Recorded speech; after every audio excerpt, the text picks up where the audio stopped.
I want to see if you're going to tell the real story. Okay, the real. Well, first of all, let the record we're talking reflect. about the TikTok legislation.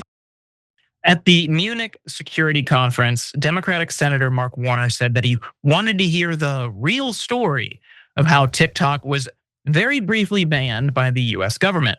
Now, let's watch as Warner's old colleague, former Republican Representative Mike Gallagher, explains that the US banned TikTok on behalf of Israel. We had a bipartisan consensus, we had the executive branch, but the bill was still dead until October 7th. And people started to see a bunch of anti-Semitic content on the platform, and our bill had legs again. Now, Warner and Gallagher were the ones who first introduced the bill to ban TikTok. Warner is the top Democrat on the Intelligence Committee. Now, if you watch the show regularly, that story probably doesn't surprise you. And that's because we've talked about it at length about former Senator Mitt Romney's comments from last year. Let's watch. Some wonder why there was such overwhelming support for us to shut down potentially TikTok or other entities of that nature. If you look at the postings on TikTok and the number of mentions of Palestinians relative to other social media sites, it's overwhelmingly so among TikTok broadcasts. So I'd note that's of real interest, and the president will get the chance to make action in that regard. Typically, the Israelis are good at PR. What's happened here? How have they and we been so ineffective at communicating the realities there and our point of view? Last year, friend of the show, Ken Klippenstein, reported the following. Back in March, a State Department source told me about a bizarre instance in which a high-ranking Israeli diplomat blamed American youth opposition to the Israel-Hamas war on TikTok's algorithm, which he insisted was biased in favor of the Palestinians. Gallagher pointed to one other big reason that Congress pushed the TikTok ban through. When the ban was about to be voted on by Congress, TikTok sent out a pop-up to users of the app that told them to call their elected officials about the issue. That apparently was a big mistake. There was a huge miscalculation by TikTok. When it became apparent that we were going to pass it out of committee, they forced sort of a pop-up on the app that allowed people to call their members of Congress, and kids were calling into their members of Congress during school hours threatening to commit suicide if TikTok went away. And for those of us who are concerned about the use of this platform for propaganda purposes or brainwashing, it sort of proved the point in the moment. Cenk, are you surprised at all by Mark Warner and Mike Gallagher's conversation? Any part of it? Yeah, I am surprised that they're having it publicly. That means they think we're above the law, or Israel's above the law. We'll just tell them that we were lying the whole time about being concerned about China and national security interests, and then we were actually shutting it down on behalf of Israel because they all gave us literally hundreds of millions of dollars in donations to support Israel. And we can say it now. We'll have Romney say it, we'll have Warner say it, we'll have Gallagher say it. And there's nothing you can do about it. We're just gonna rub your face in the corruption and go, hey, America's second. So live with it, that's it. Man, those are stark admissions, but I did have some parts of that I enjoyed. I enjoyed how uncomfortable Anthony Blinken was. The whole time it looked like he was saying, stop talking, we're supposed to keep that secret. Remember, the Israelis are also funding my lobbying organization, and I'm gonna go back to that after I retire as Secretary of State for America, okay? So we're doing a poll, by the way. I'm curious what the American people think. Who's at fault for young people criticizing Israel? A, TikTok, B, the Israeli government. Okay, so that's in the live chat. You can check that out. Shows live 6 to 8 p.m. Eastern, Monday through Friday. So now, that is stark admissions there. And reality, of course, has a well-known bias against Israel. And so it's not that the Israelis were blowing kids to smithereens, and we could see it with our own eyes on TikTok. And that's what gets to my second favorite point there, is when Gallagher was like, now all these people on TikTok complained.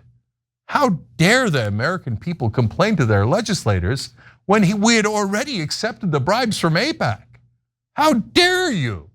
So that backfired, thinking that you the rabble, the masses, the proletariat, the unwashed masses could dare to communicate with your representatives when we were busy representing Israel. But my favorite part of it, Jordan, was when he's like, that proved the brainwashing. Or perhaps it proved that your brainwashing no longer worked and you were super livid about it. And that's why you had to try to shut down that platform. Yeah, the story from Gallagher, kids were calling Congress during school hours to say they would kill themselves if we banned TikTok. They need to be back in their classroom where they could just get shot and killed by a gunman that we won't do anything about. We're really worried about these kids and their brainwashing by TikTok. Like, give me a break. It's of course not about that. Also, we have to point out that neither of them acknowledged that an American billionaire who had it, or a group of billionaires who had nothing to do with the development of this platform, its popularity, its scale, its algorithm, stand to benefit from that work through a forced sale to an American investor or company or entity. Like that, all they're doing is just taking this platform, bring it to the US so that an American billionaire or billionaires can profit off of it. And likely, as we've seen with other platforms, that person will be cozy with Trump. We might see a tightening of the content and regulation and moderation on there. And yes, there is an element where pro-Palestinian content shaped people's perceptions, but that's because many of them who are young were seeing the reality of Palestine for the first time. And that's what they don't want you to know about. They don't want you to know how many more Palestinians over the years, before October 7th, year after year after year, many more Palestinians were killed than Israelis. But a study of media reporting in the US on those deaths showed that Israeli deaths by Palestinians were overreported by like magnitudes of like 3 or 4 times in US media versus Palestinians killed by Israelis.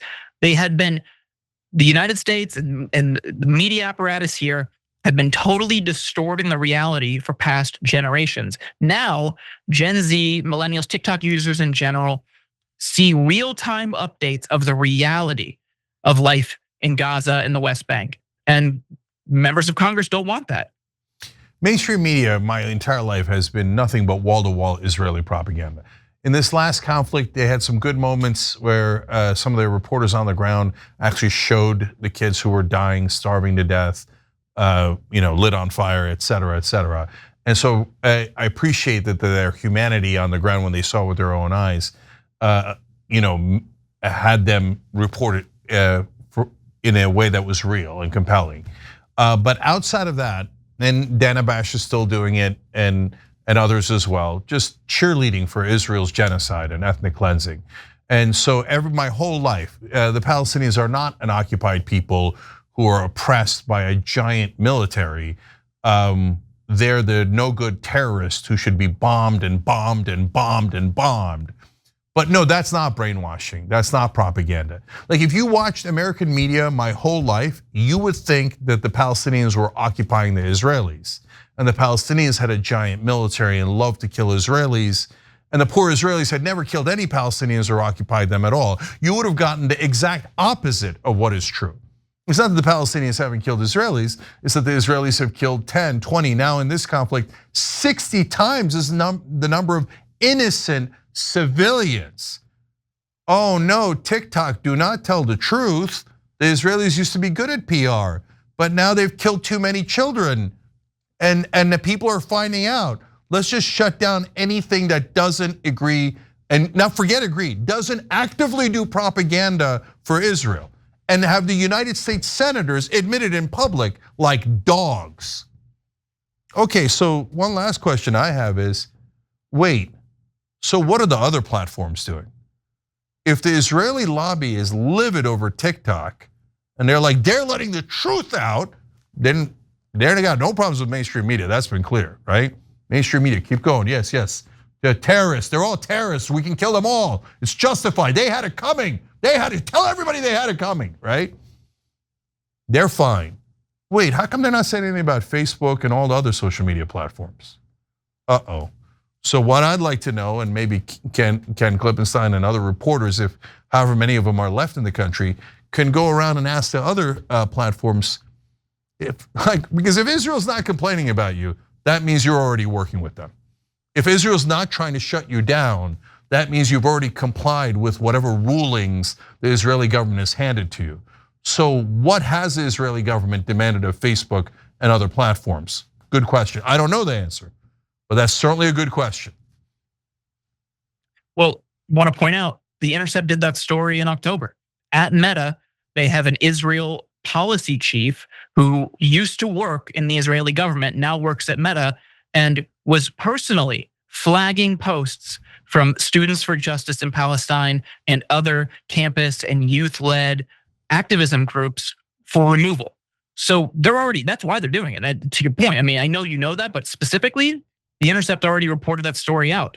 She worked in the government, now she works at Meta, and she's censoring pro-Palestinian posts. Yeah, you're not allowed to complain about, oh, you can't say that we're controlling Facebook and we want to control TikTok and et cetera as the Israeli government. We are doing that, but you're not allowed to say it because then you would be the bad guy. No, we are allowed to say it. And you trying to control American media for a foreign government, I don't care which government it is, that makes you the bad guy, not the people reporting on it. Thanks for watching the Young Turks, really appreciate it. Another way to show support is through YouTube memberships. You'll get to interact with us more. There's live chat emojis, badges. You've got emojis of me, Anna, John, JR, so those are super fun. But you also get playback of our exclusive member-only shows and specials right after they air. So all of that, all you gotta do is click that join button right underneath the video. Thank you.